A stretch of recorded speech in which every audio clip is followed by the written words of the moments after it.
Quand on est architecte d'intérieur, souvent on est assez fier d'annoncer qu'on est indépendant, mais en réalité, la majorité d'entre vous, vous vous comportez exactement comme si vous étiez salarié. Tout ce que vous mettez en place ou pensez mettre en place, ce ne sont que des stratégies d'attente. Parce que quand tu es salarié d'une agence d'architecture d'intérieur, bah, tu es dans l'attente que le projet arrive sur ton bureau pour pouvoir le réaliser. Et aujourd'hui, beaucoup d'indépendants, ben, vous avez l'impression de savoir communiquer en disant bah, tiens, je vais faire un site internet, je vais me référencer sur Ooze, ah bah tiens, je vais aller au BNI aussi. Ok, mais tout ça, c'est de la stratégie d'attente. C'est-à-dire qu'une fois que tu l'as fait, une fois que tu as un site web, que tu es dans un réseau, que tu es sur Ooze, en fait, tu es dépendant du fait que les gens viennent et arrivent chez toi. En fait, tu joues à l'indépendant, mais tu n'es que salarié dans ta tête. La réalité, c'est que tu dois maîtriser 4 compétences essentielles quand tu es indépendant.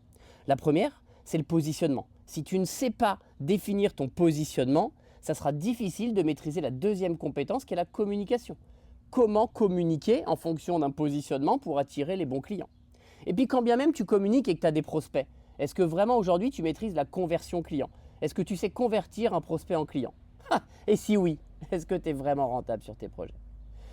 Ça, c'est pas de l'architecture d'intérieur. C'est du commerce, c'est du marketing, c'est de la vente. Et pourtant, tu dois le maîtriser si vraiment tu veux espérer marcher.